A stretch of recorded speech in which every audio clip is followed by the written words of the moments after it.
Go download my free legato course right now and learn to play fast in the fastest way possible.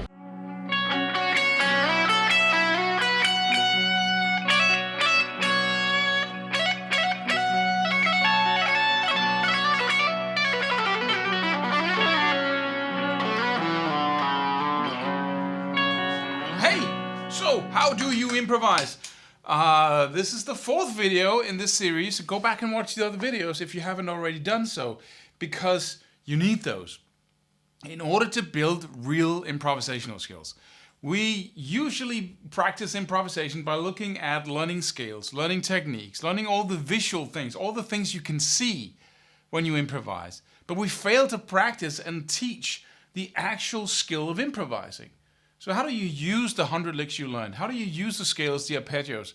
How do you come up with stuff in the moment? And that's what these videos are about. So you need to know what improvisation is and how to actually practice it from the bottom up. So it's easy all the way and you end up by having outstanding improvisational skills. This video is about understanding why you don't have these skills right now.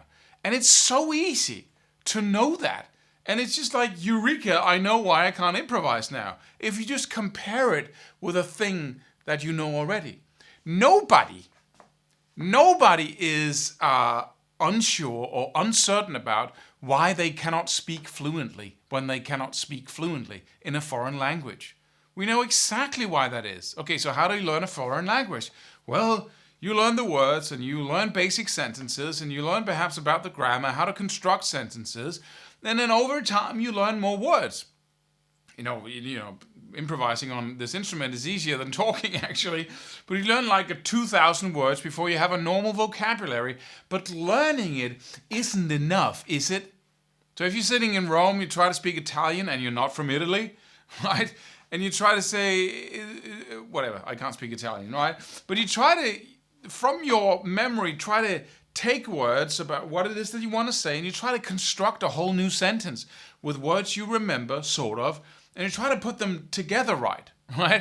And nobody wonders why you can't do that any faster. It's because you haven't spoken the language for long enough, right? Everybody knows that, if you learn the language, you learn a lot of words, and then you just move to freaking Italy for 6 months or a year, right? Then you come out again after spending time with only Italians who only speak Italian for a year. Then you have no choice to speak Italian. Then you become good at it. Why? Because you repeat it so much over such an intense period of time that you absolutely become a master of it. Then it becomes unconscious because, you try to put words together, right? It's like trying to put sequences or licks together. Right, you learn that one, but then blah, how do you get to the next one, right? Right? And how do you combine that with the first? And you stumble and you try to put these words together, and then at some point, you start putting them together so much, you say the same sentences, which are just combinations of words, you say them so much that you start to be able to just fire off a sentence like that. Now you are not on the level of words anymore. You're not on the level of letters because you learned to read and write a long time ago in your own language. You're just on the unless you're speaking Russian or trying to learn Russian, right? That has a totally different sign language, or Chinese that has different signs for each letter or sound than we have in that part of the world. You might be from Russia, so it's the opposite, right? But got control over that. But so you have the words, you have the licks, right? The sequences that you learn. And then you start putting them together in sentences that you keep repeating. And then more and more you learn sentences that you often use and become very good at just firing them off, right? So now you not only have 2,000 words in your library, you also have 100, 200, 300, 400, 500, 1,000 sentences stacked in there. All because of the system of learning this from the bottom up. Letters become words, words become sentences, the sentences you say a lot becomes fixed entities within your mind that you can just fire off. That's why you even understand me, right? Because there's no breaks in between the words in any language. And that's so confusing in the beginning, right? You can't hear, you can't segregate each word, because it's just, right? So you have to know the sentences. You have to know it from the bottom up. Just think about it. If you were trying to learn to speak a language like we try to learn to improvise. It will be, hilarious. Okay, you learn these 100 sentences / licks, right? You learn this sentence, learn that, and then learn another lick, and then another lick, and another lick, until you have 100 sentences, right? In Italian. And then we're just going to throw you into a real life situation and try and see what you can do with these 100 sentences. You can do very little. 100 seems like a lot. But, just on a restaurant, just ordering from a meal would require quite a lot of sentences, right? So if you get thrown into just a situation that you haven't been practicing really well, then you're just thrown off completely. The same thing goes here. We need more than that. We need to practice the language of improvising from the bottom up, one step at a time. If we do that, it seems pretty easy all the way, right? And then we need to push all the way to mastery. And the only way to do that is to learn each individual sub-skill underneath all the skills that make up the skill of improvising, which is not scales, which is not arpeggios and picking and all of that. It's improvising that we take out specifically, and we want to learn how to, with the skills we have, with the scale tools and arpeggios we have, whatever those are, we need to take those techniques and tools and convert them to something in the moment that sounds really cool. It sounds like we've been composing it beforehand. And that skill of improvising has sub-skills, little parts like any recipe. And if you learn this part, and that part, and this part, and that part, then bam, you can improvise. But we don't, normally teach that. And that's what we're going to do in our new course, our 8-week process of taking each sub-skill and then just hammering away at it until we master it, and then we master the overall skill of improvising. And the process is pretty easy because you're always doing something that's just a little bit challenging and not like, okay, here's the music, here's 100 licks or 10 licks or how much you know, and a couple of scale shapes. Now go be creative with that, right? Let's take these 10 sentences in Italian and go be creative with that. Go write a book, right?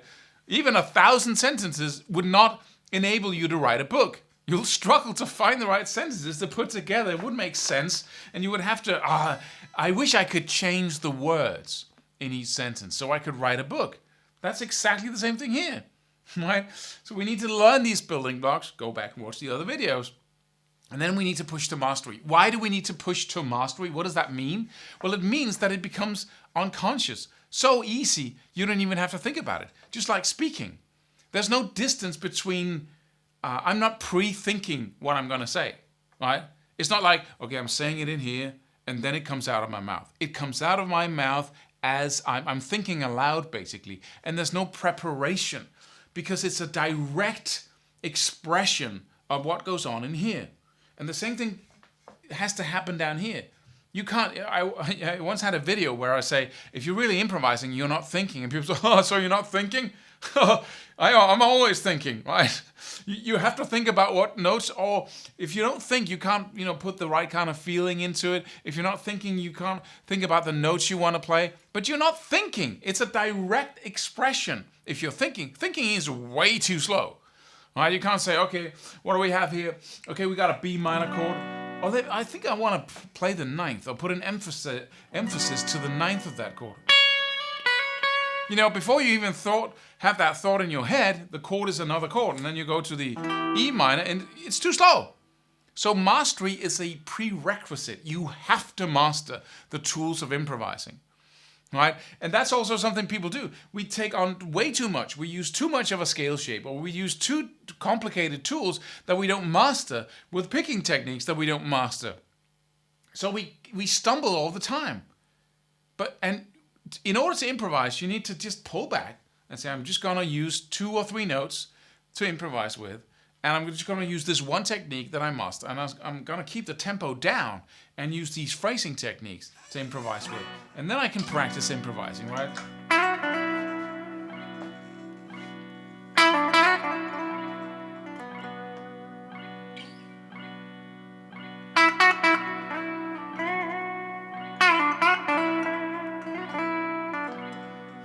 That's it, right? That's practicing improvising.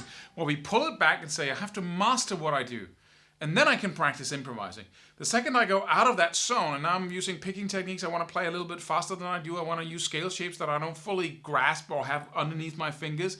and I want to use that arpeggio because I read in the guitar magazine that you can use the major seventh arpeggio over a minor, and then it sounds really cool. And then because we misunderstand what improvising really is, or what practice, you don't want to practice tools of improvise, scale tools and arpeggio tools or techniques as you're trying to improvise, because improvising is its own skill. And once you master that, you can only learn to master that if you stick with tools that you actually master. Otherwise, there's no room in your brain to practice improvising. So limit yourself to some very simple tools, and then start, just a couple of notes, and then start improvising with rhythm and using your ear, as we talked about in the previous videos. And then you have a chance to actually practice improvising.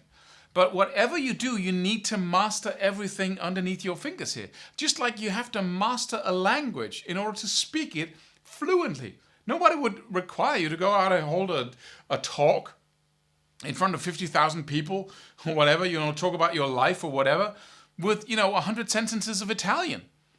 It doesn't happen. You have to master that language to give unique expression to your experience in your life, right? If that's what you're talking about. The same thing goes here. Total mastery. Total mastery is required. So limit yourself to something you really master when it comes to tools and techniques. And then you need to master improvisation at the highest level. And anybody can in a relatively short period of time.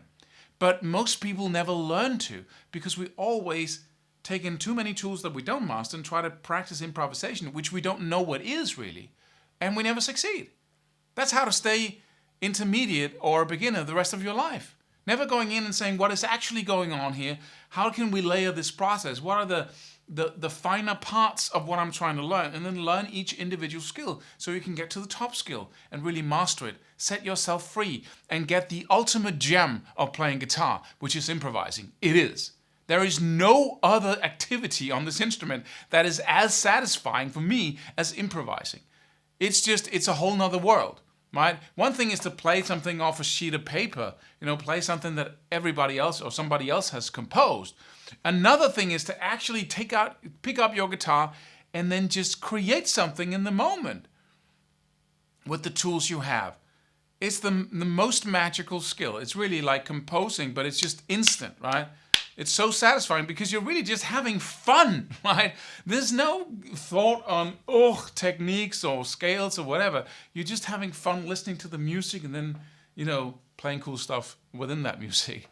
So I really warmly recommend that you decide to master this or die trying, right? And you can in a very short period of time if you actually start doing the exercises in the other free videos here. Or if you go check out our 8-week process on our website, a new program here where I'm going to take you through each and every pillar of improvisation and give you specific exercises and guide you through those exercises with practicing videos and training tracks so you can focus on each individual skill and master it. So you can take 4 notes of any simple pentatonic scale in one position on the fretboard and then really start playing, 32 bars of very interesting solo. It's not about the tools. It's about, being able to improvise. And then just think about what you can do with all the things you can learn. Every time you add an arpeggio, every time you add a new scale, a new insight, a new tool, then your improvisational skills will just go take that in. And so you will be able to